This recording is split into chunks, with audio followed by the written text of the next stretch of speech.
अस्सलाम वालेकुम दोस्तों, उम्मीद करता हूँ आप तमाम दोस्त खैर वाफियत से होंगे।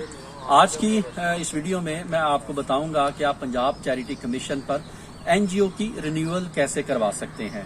वो तमाम एनजीओज जिन्होंने अपनी एनजीओ की रजिस्ट्रेशन पंजाब चैरिटी कमीशन पर मुकम्मल की है, लेकिन एक साल के बाद उनको दोबारा पंजाब चैरिटी कमीशन से अपनी एनजीओ को रिन्यूअल करवानी पड़ती है।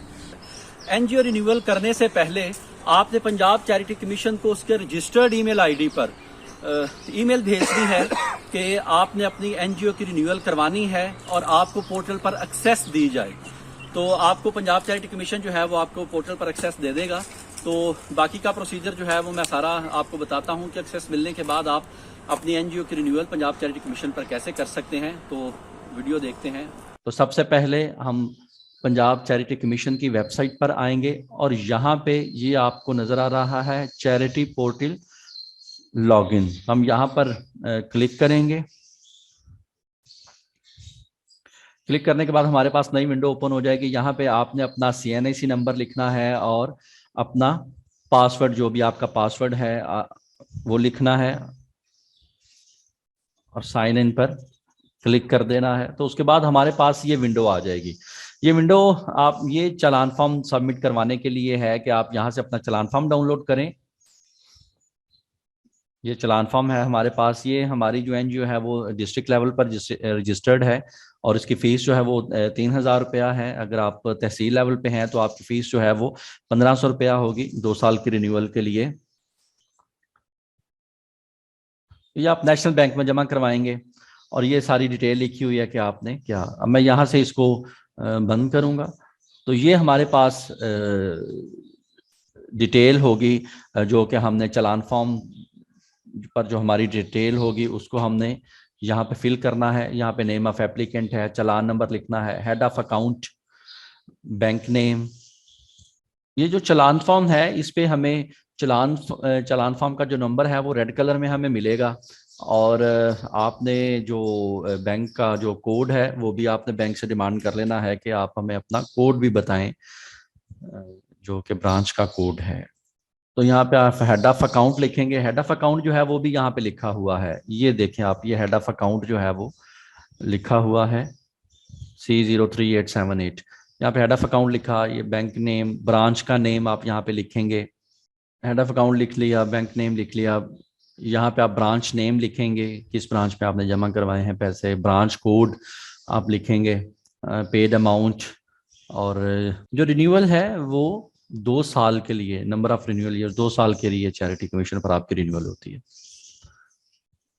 बाकी detail, date of depositing fees लिखनी है आप लोगों ने और यहाँ पे इसको चालान फॉर्म को अपलोड कर देना है, चूज फाइल और अपलोड कर देना है। तो उसके बाद हमारे पास ये विंडो आ जाएगी। अगर आपकी एनजीओ में कोई चेंजेस नहीं हैं, फॉर एग्जांपल कोई भी आपकी इंफॉर्मेशन आपने चेंज नहीं की, basic information, trustees, employees, beneficiaries, कोई भी आपने इंफॉर्मेशन अगर आपने चेंज नहीं की, तो फिर आपने यहाँ पे वेरीफाई पे जाना है। यहाँ पे देखना है कि आपके तमाम जो बॉक्सेस हैं वो ओके हैं।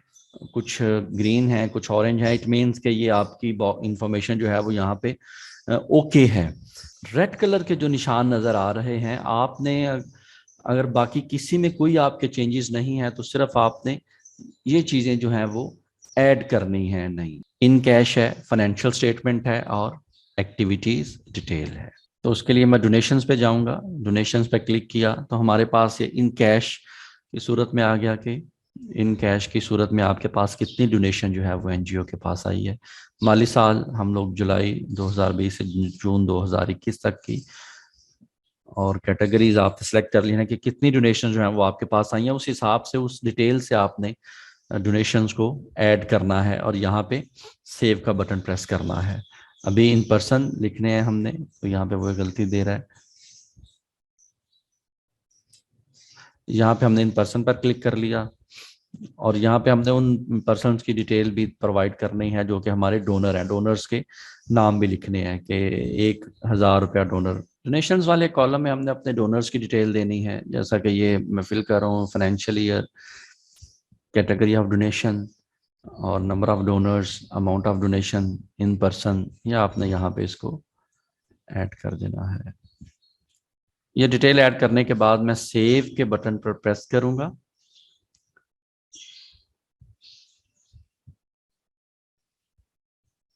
Saved successfully. और इसको देखने के लिए कि ये अब ओके हो गया हमारा कॉलम के नहीं, हम दोबारा वेरीफाई पे जाएंगे और यहाँ पे आप देख सकते हैं कि इन कैश वाला जो हमारा जो रेड था वो भी अब ग्रीन कलर का हो चुका है। अब मैं दोबारा फाइनेंशियल स्टेटमेंट पर जाऊंगा। तो ये हमारे पास जो फाइनेंशियल स्टेटमेंट वाला कॉलम होगा, यहाँ पे हमने फाइनेंशियल ईयर सेलेक्ट करना है, total annual income, total annual donations, total annual expenditures, total annual liabilities, ये इन्फॉर्मेशन हमने फिल करनी है। और तो फाइनेंशियल स्टेटमेंट में सारी चीज़ें ऐड करने के बाद हम यहाँ पे इस फाइल को अपलोड कर देंगे। फाइल अपलोड करने के बाद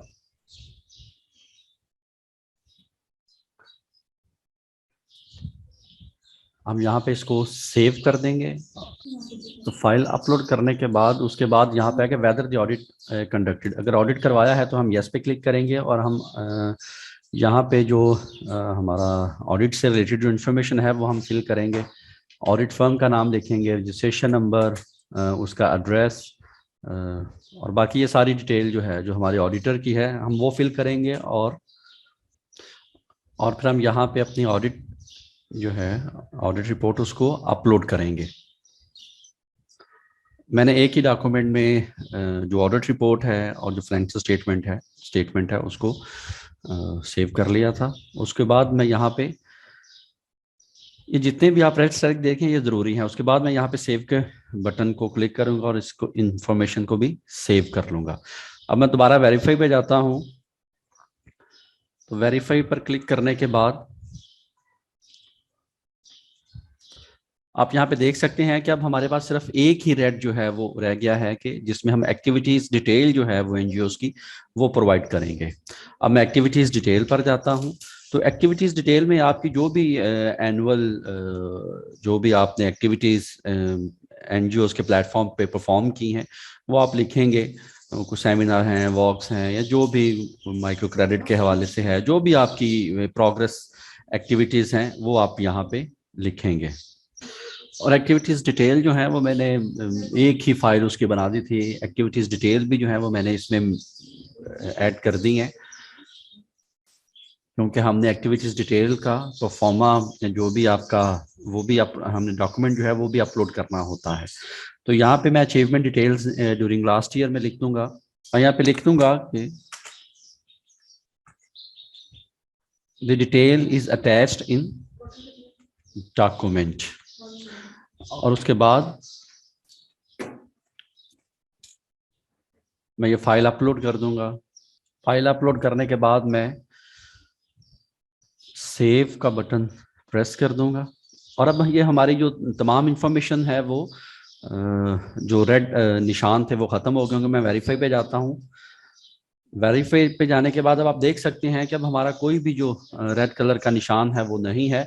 तो उसके बाद यहाँ पे आप देख सकते हैं कि हमारे उस ट्रस्टी की इंफॉर्मेशन आ रही है जो कि हमारी एनजीओ का है, जो जिसने लास्ट टाइम इस सारी डिटेल को एंटर किया था। तो हम यहाँ पे उसकी डिटेल लिखेंगे।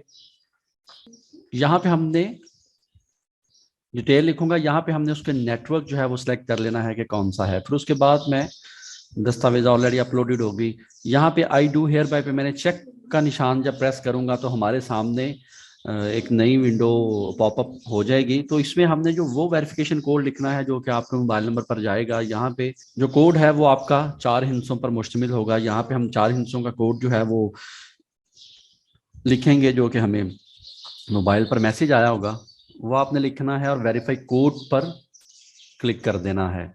तो अब ये जो इन्फॉर्मेशन है ये ओके हो गई है। यहाँ पे आई डू हेयर बाय पे देख सकते हैं कि चेक जो है वो ओके हो गया है और इसको मैं वेरीफाई पर क्लिक करके इसको ओके कर दूंगा, वेरीफाई कर दूंगा। Your request has verified successfully. उसके बाद मैं सबमिट के बटन पर क्लिक करूंगा और अपनी जो तमाम इंफॉर्मेशन है वो मैंने एनजीओज के प्लेटफॉर्म से वो ओके हैं, ठीक हैं, तो मैं इसको सबमिट कर दूंगा। यहाँ पे सबमिट का बटन है, मैं सबमिट के बटन पर क्लिक करता हूँ।